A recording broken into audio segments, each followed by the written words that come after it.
udah ada feeling nggak bakal jadi juara satu Indonesia Mencari Bakat? Udah ada feeling nggak?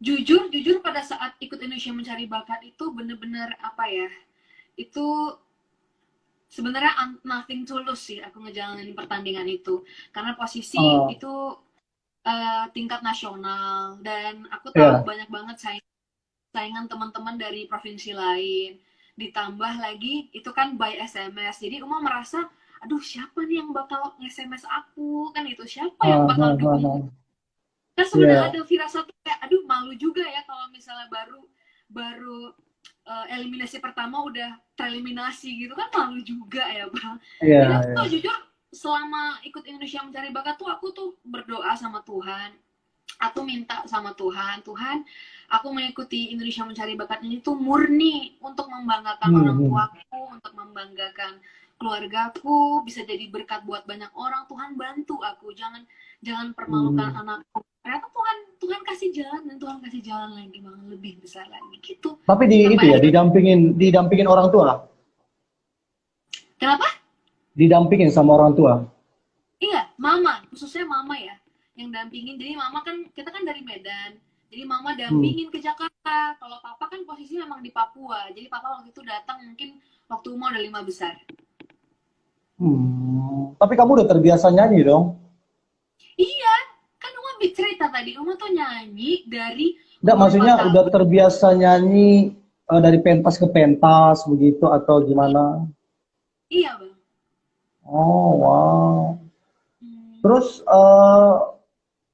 maksudnya selama kamu ikut itu ajang untuk Indonesia Mencari Bakat, maksudnya kamu maksudnya seberapa ini sih maksudnya untuk ngandalin Tuhan, maksudnya Tuhan yakin dah ini ya. Kadang-kadang kan suara bagus tapi ngedukung lewat SMS-nya kurang, itunya kurang. Nah, itu maksudnya pernah ndak hal-hal yang kayaknya udah mesti Tuhan nih.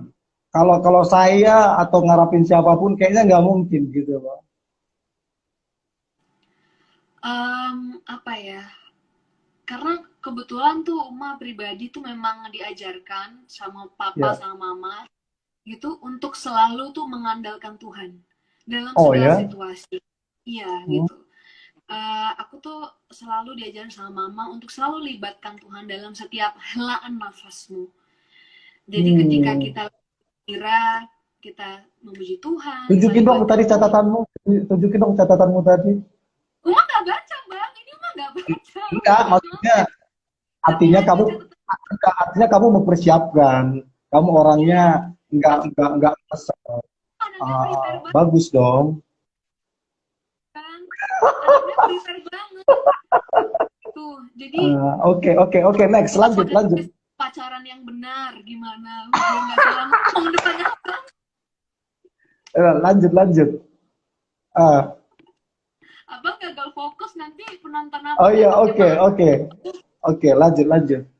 Terus, Iya, terus pokoknya aku tuh bukan bukan sorohannya atau gimana, cuma memang benar teman-teman semua, aku tuh ngalamin sendiri bahwa dalam setiap hidupku tuh aku selalu libatkan Tuhan. Aku mau nyetir, libatkan hmm, Tuhan, mau ketemu klien, libatkan Tuhan, mau ya, bertanding, libatkan Tuhan, mau even mau keluar rumah, libatkan Tuhan, mau apapun itu libatkan Tuhan. Karena kalau misalnya kita udah melibatkan Tuhan tuh kita otomatis tuh jadi peka gitu bang, sama apa sih hmm, maunya Tuhan untuk hidup aku gitu. Nah kalau hmm, disambungkan dengan korelasi aku bertanding, jadi tuh Tuhan tuh bikin umat tuh lebih peka untuk dalam memilih lagu yang tepat, untuk hmm, bagaimana bisa peka untuk bagaimana cara menjaga kesehatan umat selama pertandingan IMB, karena itu kan panjang. Namanya hmm, bertandingan kita juga butuh mental yang kuat. Itu semuanya tuh bukan karena kekuatan umat, karena kekuatan hmm, Tuhan dan terutama inner circle keluarga umat gitu. hmm, hmm. Terus, apa sih maksudnya mimpi Uma yang paling besar itu apa sih, Maksudnya selain kamu berhasil, tapi kamu punya punya istilahnya punya pengaruh ke orang untuk jadi berkat. Maksudnya apa sih mimpinya selain jadi berhasil dalam karir? Apa ada enggak kerinduan istilahnya nanti pengen deh dirikan yayasan atau jadi ini mungkin jadi pendeta mungkin apa enggak gitu. Ada enggak? Pasti Bang, pasti.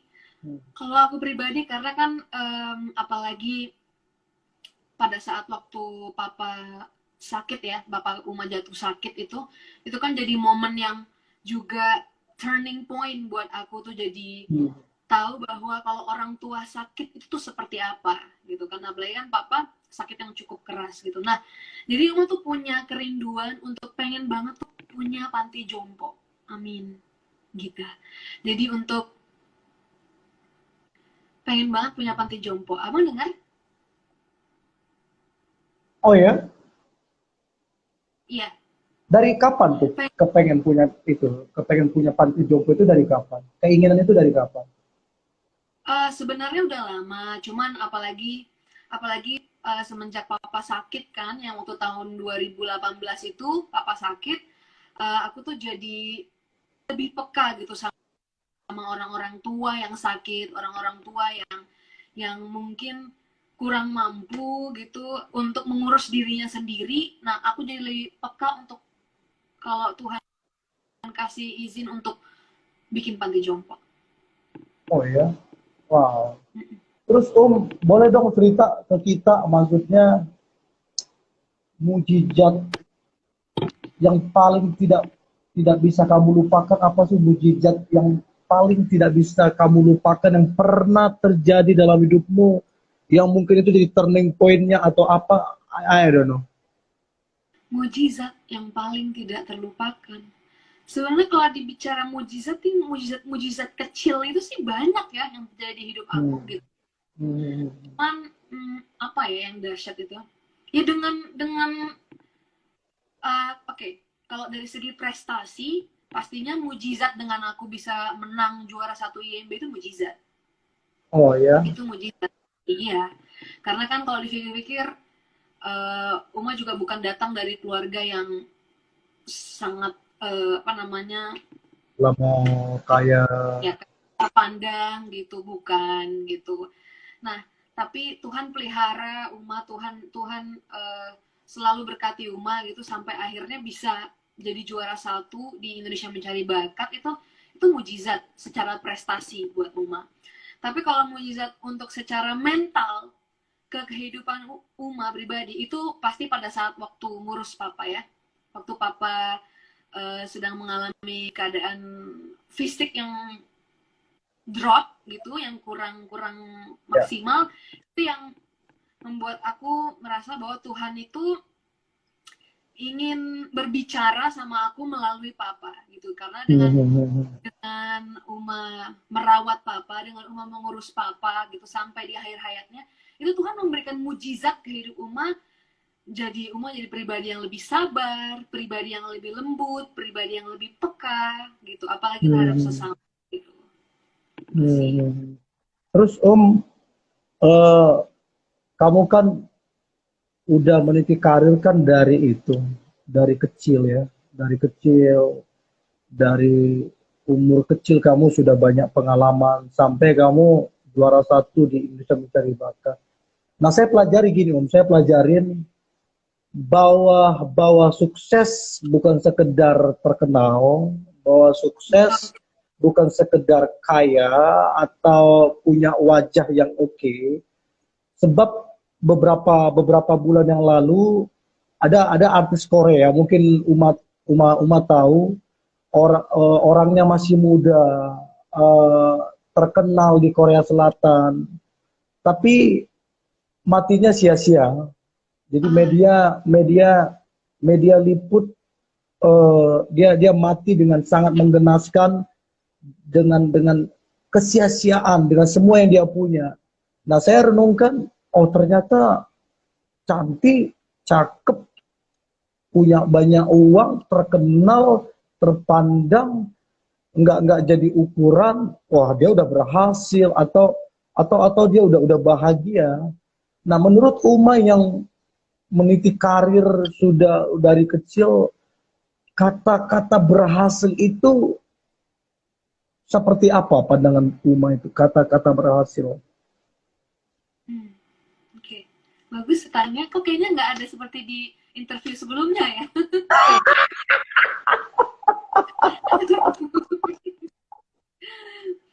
Ya, Berhasil ya.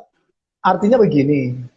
Bagi saya, waktu saya punya Tuhan Yesus di hati, waktu saya eh, sepenuhnya untuk Tuhan. Sekali lagi kan kita melayani Tuhan kan nggak mesti khotbah, nggak Iya mesti benar. jadi pendeta, tapi kita bagaimana hidup kita sama Tuhan terkoneksi. Bagi saya itu keberhasilan yang paling penting, yang buat kita damai sejahtera, yang buat kita sukacita, yang buat kita diberkati. Nah, kalau Uma, maksudnya apa yang paling buat Uma itu bahagia, merasa sukses? Karena sukses itu nggak ada habis-habisnya, nggak ada habis-habisnya. Uma sudah orang terkaya. Anggaplah orang terkaya di kota Jakarta, masih ada orang terkaya di Indonesia. Orang terkaya di Indonesia, masih ada orang terkaya di seluruh Asia. Jadi sukses itu, ya di atas langit masih ada langit gitu loh, Nah, gimana definisi Uma? Maksudnya apakah waktu Uma melayani Tuhan, atau apakah waktu Uma lagi bersekutu, lagi nyembah Tuhan, itulah kesuksesan Uma, yang lain-lain itu nanti ngikut atau gimana? Iya. Kalau menurut Uma pribadi, kesuksesan Uma itu adalah atau bisa kita bilang kebahagiaan itu ya, adalah ketika kita bisa membagikan itu kepada orang lain. Jadi bukan hanya Itu tuh. Wow. Keren. Terus. jadi blank kan. Nah, Keren. iya, karena menurut Uma the real happiness itu when we share Yes. gitu. Jadi Yes. ketika kita bisa kita diberkati sama Tuhan melalui talenta misalnya, Yes. dengan kita itu mengembalikan lagi talenta kita itu kepada Tuhan, dengan Yes. kita Yes. lagi nama Dia, dengan kita layani Tuhan, dengan kita worship God, dengan kita praise God, dan juga dengan kita bernyanyi untuk jemaat-jemaat gitu. Itu adalah bentuk kita bisa membagikan kesuksesan dan kebahagiaan kita gitu. Dan contohnya misalnya kita diberkati dengan materi gitu, dengan rezeki gitu. Nah, bagaimana kita bisa share apa yang kita punya itu kembali lagi sama Tuhan. Dengan cara apa? Kita berbagi ke sesama, dengan orang-orang yang membutuhkan. Apalagi dengan situasi COVID seperti ini, kita tolong keluarga kita yang memang membutuhkan, kita tolong sahabat-sahabat kita yang memang membutuhkan, kita tolong orang-orang yang kurang mampu. Karena dengan kita berbagi ke sesama, itu yang membuat kita tuh merasa penuh gitu, merasa penuh hati kita. Itu sih. Uma, kebahagiaanmu kebahagiaanmu apakah waktu kamu punya rumah, punya mobil, atau kebahagiaanmu apakah waktu kamu punya pacar? Ya, ada orang begitu. Kalau dia udah jomblo, kayaknya hampa tuh hidupnya tuh. Gak ada pasangan, kayaknya hampa.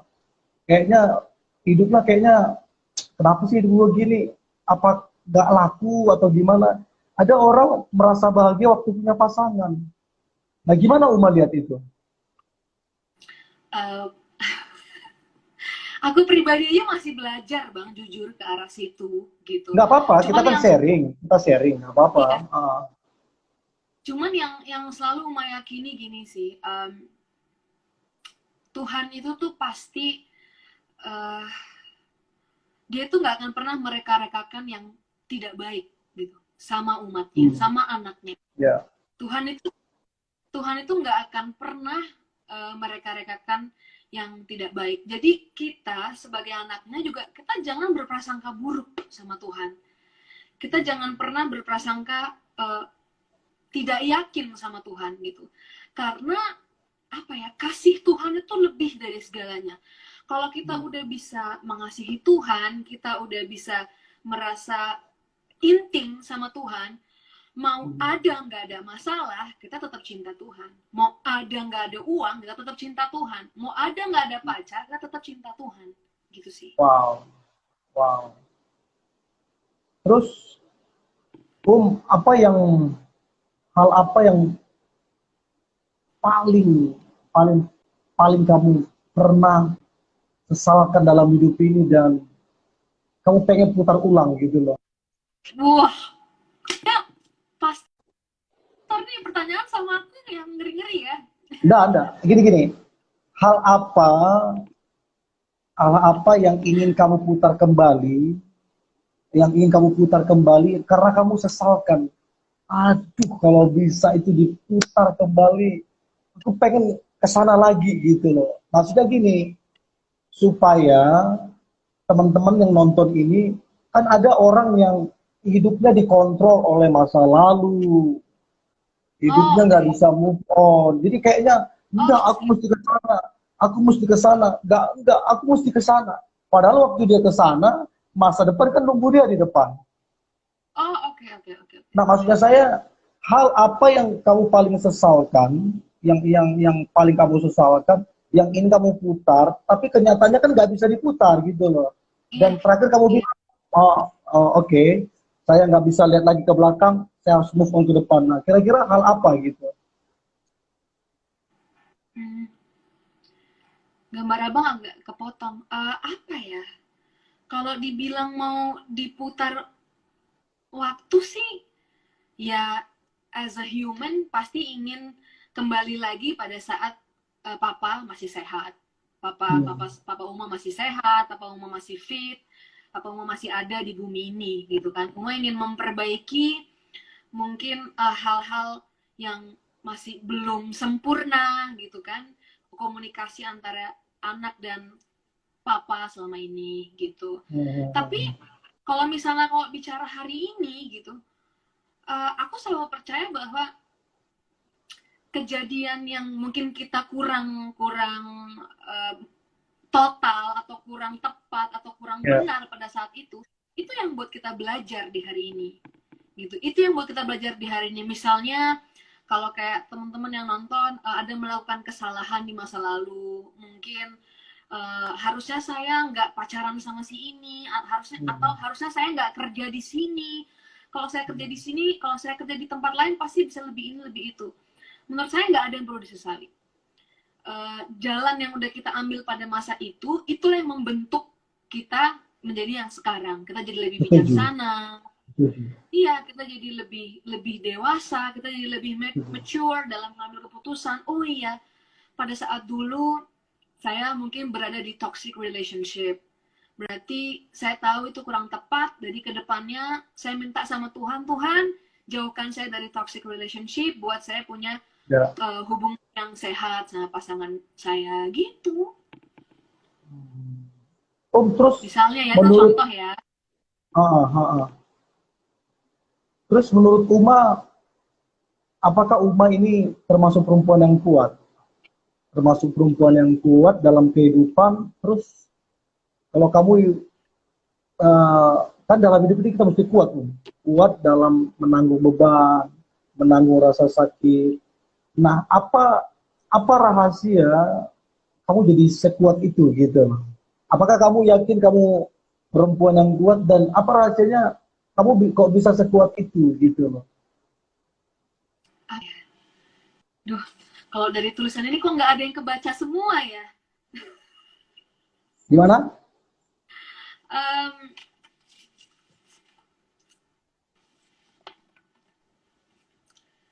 apa ya, apa yang membuat Uma jadi pribadi yang kuat? Karena ada Tuhan, Bang. Karena ada Tuhan di hati Uma, ada Tuhan di hidup Uma, ada Tuhan di pikiran Uma. Jadi ketika aku down, ketika ada masalah dalam pekerjaan, dalam pertemanan, dalam dalam keluarga, dalam percintaan, aku selalu percaya Tuhan itu pokoknya akan bekerja on time buat hidup kita. Yang penting kita taat dulu sama Tuhan. Kalau kita udah taat sama Tuhan, Tuhan pasti tuh akan memberikan segala sesuatunya itu tepat pada waktunya. Yang penting kita jangan minta tapi nggak usaha.